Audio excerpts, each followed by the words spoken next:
So much better. Today, just kind of while I was at work, I was just thinking about, I guess, goals to set for myself.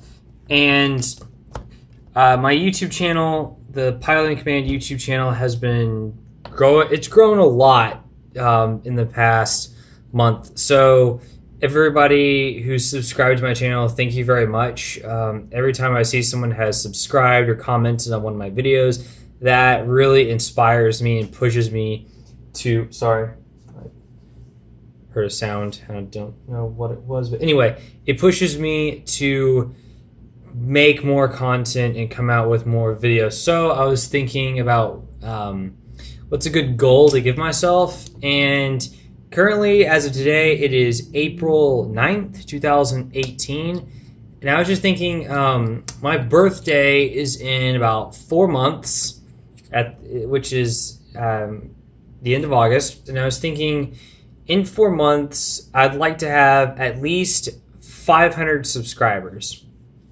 Now, that's a lot, and that's going to require a lot of work. So going forward over the next 4 months, I'm going to be trying to push out a lot more content and trying to grow, I guess, my subscriber base. But this content, it's not going to be crappy. I want this to be good quality content that hopefully you, people who watch my videos, I hope you enjoy it.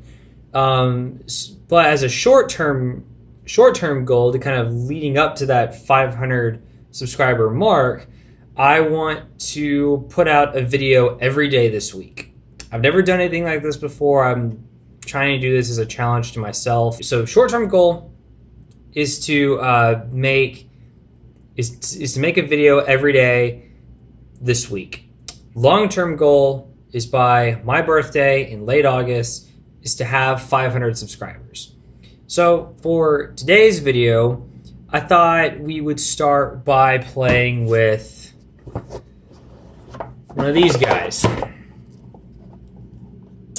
So for those of you who don't know, this is basically a tiny whoop style drone. This is not a tiny whoop. This is actually a clone of one. This is it's a Makerfire Micro FPV. I picked this thing up on Amazon about a year ago for about 60 bucks or so. No, it was like 64, 65. I'll link it down in the video description. However, one thing cool about this is that this has an F3 flight controller in it. And you can actually program this flight controller on Betaflight. Well, if you saw my Butterflight video, then you know where I'm going with this. If you haven't seen that video, you should go watch that video, come back to this one. But anyway, we're going to see today what happens when we stick Butterflight on a tiny whoop. Let's get started.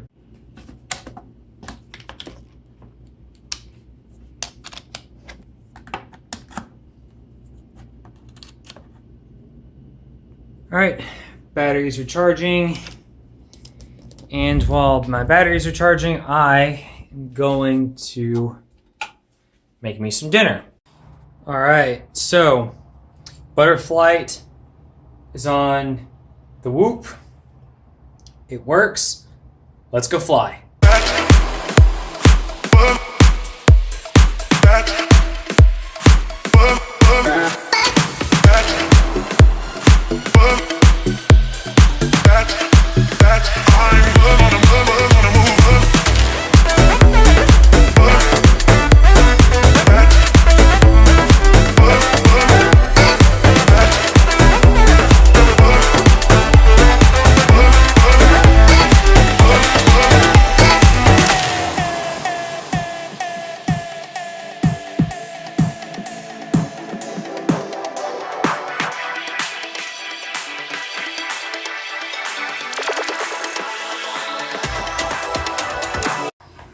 Okay, so I got Butterflight to work with the little whoop or whatever.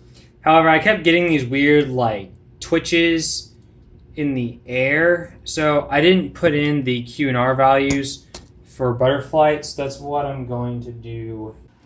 Okay, so fiddled around with some things. I'm gonna go up for another flight and might start messing with the PIDs.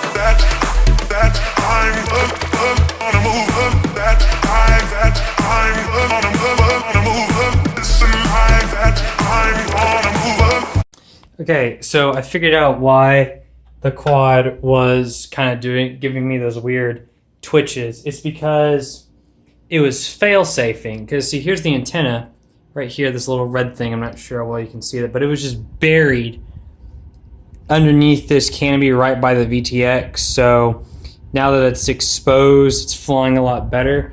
And I gotta admit, Butterflight compared to Betaflight on this thing flies really smooth. I am actually flying it in angle mode. I wasn't flying it in acro, just because, like, just from watching other YouTubers or like YouTubers in the FPV community, watching them fly tiny whoops and stuff. They said angle mode is like the best setting for them, and they're absolutely right. I want to play around with the PIDs a little bit and see kind of how that affects things. Okay, so these are the new PID values.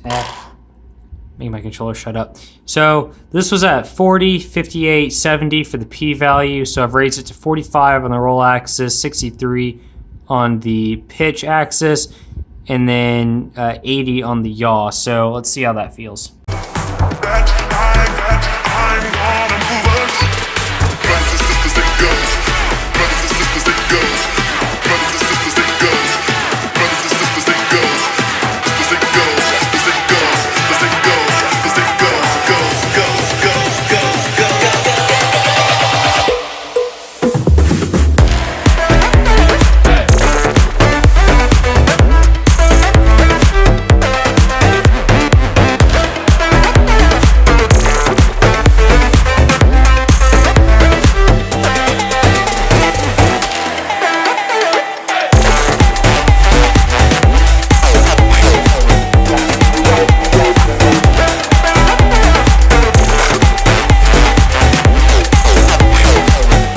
Okay, so that felt a lot more responsive. However, on the yaw axis, it just wasn't. I'm going to either bump up the yaw rates or bump up the yaw P just a whole lot.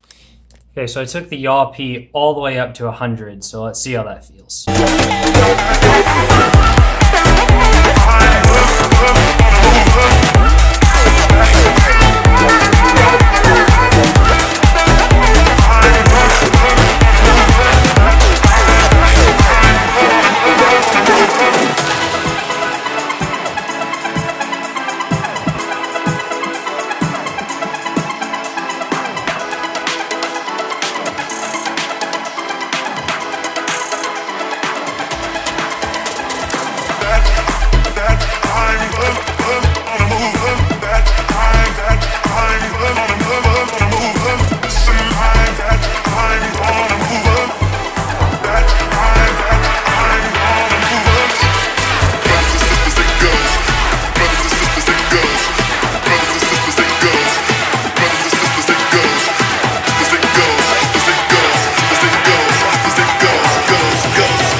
Alright, so I'm just getting ready to wrap this video up.